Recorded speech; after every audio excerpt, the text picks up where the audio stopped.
Hello दोस्तों, आज हम करेंगे रीजनिंग के महत्वपूर्ण प्रश्न को हल।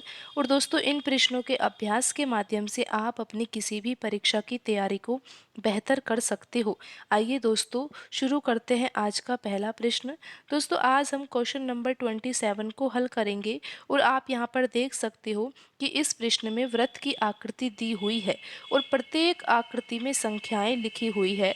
दोस्तों, कुछ संख्याएं बाहर लिखी हुई है वृत्त के, और एक संख्या व्रत के अंदर भी लिखी हुई है। दोस्तों, यहाँ पर जो तीसरी आकृति है, तीसरी आकृति में व्रत के अंदर प्रश्न चिन्ह बना हुआ है। तो हमें यहाँ पर यही पता लगाना है कि इस प्रश्न चिन्ह के स्थान पर दिए गए ऑप्शन में से कौन सी संख्या यहाँ पर प्रश्न चिन्ह के स्थान पर आएगी। तो ये पता लगाने के लिए कि प्रश्न चिन्ह के स्थान पर कौन सी संख्या आएगी, सबसे पहले हमें यहाँ पर ये पता लगाना होगा कि जो पहली आकृति है, दूसरी आकृति है, जिनमें सभी नंबर्स लिखे हुए हैं, इन नंबर्स के बीच में क्या संबंध है, इन नंबर्स के बीच में कौन सा पैटर्न लग रहा है। क्योंकि जो पैटर्न यहाँ पर पहली आकृति में लग रहा है, वही पैटर्न दूसरी आकृति में लगेगा, और उसी पैटर्न को अगर हम तीसरी आकृति में लगाते हैं तो फिर हमें यहाँ पर ये पता लग जाएगा कि प्रश्न चिन्ह के स्थान पर कौन सी संख्या आएगी। तो दोस्तों, यहाँ पर हम सबसे पहले पहली आकृति में देखते हैं कि बाहर जो नंबर लिखे हुए हैं कौन कौन से हैं। 10 है, 4 है, 2 है और 15 है। 4 नंबर व्रत के बाहर लिखे हुए हैं और एक नंबर जो है वो व्रत के अंदर लिखा हुआ है। तो दोस्तों, बाहर लिखे हुए नंबर्स के बीच में हमें ऐसा पैटर्न लगाना होगा, ऐसा संबंध लगाना होगा, ऐसी संक्रिया लगानी होगी इन 4 नंबर्स के बीच में कि अंदर लिखी हुई संख्या 3 प्राप्त हो जाए।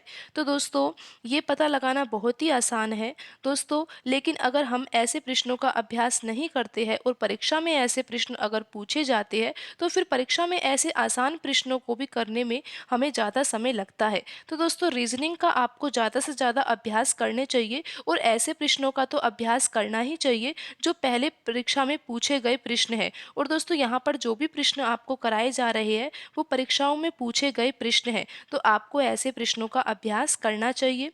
तो दोस्तों, अब तक तो आपने यहाँ पता लगा ही लिया होगा कि आंसर क्या होगा, और नहीं पता लगाया है तो दोस्तों आप इस वीडियो को पूरा देखें। दोस्तों, यहाँ पर हमें बाहर लिखी हुई संख्याओं के द्वारा अंदर लिखी हुई संख्या 3 प्राप्त करनी है, और ये बहुत ही आसान प्रश्न है। दोस्तों, हमें करना क्या होगा, 15 का गुणा 4 से करना होगा। 15 का गुणा अगर 4 से किया जाता है तो 60 आता है, और उसी प्रकार दोस्तों अगर हम 10 का गुणा 2 से करते हैं तो 20 आता है।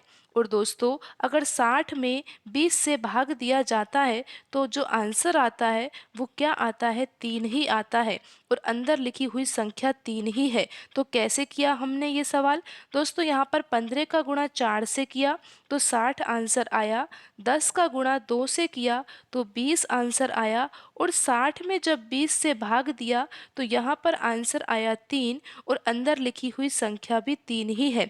तो आइए दोस्तों, अब हम इस पैटर्न को डायरेक्ट यहाँ पर तीसरी आकृति में नहीं लगाएंगे, पहले हम ये पैटर्न को जांचेंगे कि ये पैटर्न सही है या नहीं। तो पैटर्न को जांचने के लिए यहाँ पर हमें दूसरी आकृति में इसी पैटर्न को लगाकर देखना होगा कि ये पैटर्न जो हमने पहली आकृति में लगाया है वो दूसरी आकृति में लग भी रहा है या नहीं। और दोस्तों, अगर यहाँ पर दूसरी आकृति में भी पैटर्न लग जाता है तो फिर हम यहाँ पर तीसरी आकृति में भी उसी पैटर्न को लगाएंगे, और हमें यहाँ पर ये पता लग जाएगा कि मिसिंग नंबर कौन सा होगा। तो दोस्तों, हमें करना क्या है, यहाँ पर दोस्तों 8 का गुणा 8 से करना है। तो 8 का गुणा जब 8 से किया जाएगा तो 64 आएगा, और दोस्तों 8 का गुणा हमें 2 से भी करना होगा। 8 का गुणा 2 से करने पर 16 आएगा, और दोस्तों 64 में अगर 16 से भाग दिया जाता है तो आंसर कितना आता है, आंसर आता है 4, और व्रत के अंदर लिखी हुई संख्या भी 4 ही है। तो दोस्तों, ये पैटर्न बिल्कुल सही है। अब हम इस पैटर्न को यहाँ पर तीसरी आकृति में भी लगा लेते हैं और मिसिंग नंबर को प्राप्त कर लेते हैं।